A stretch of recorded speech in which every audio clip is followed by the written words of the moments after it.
How to enable auto scroll on Instagram. If you want to enable auto scroll on your Instagram, then what you need to do is first you need to make sure that you have your Instagram updated.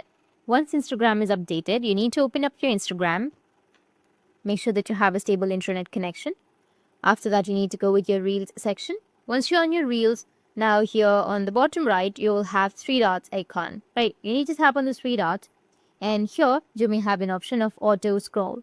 Once you find the option, then it means you have the option. And however, if you don't see the option, then don't worry, because Instagram is testing a built-in auto scroll feature for Reels, but it's not yet available for everyone.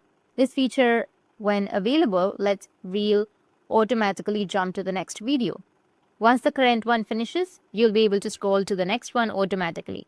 This will be ideal for hands-free browsing. As of mid-July 2025, this feature was only rolling out to selected users among certain creators, not yet universally accessible. However, multiple reports confirm Instagram has officially launched the feature with a few users able to use it. That's it. Just be updated about the application, and if you have any questions, feel free to comment below. Thanks for watching.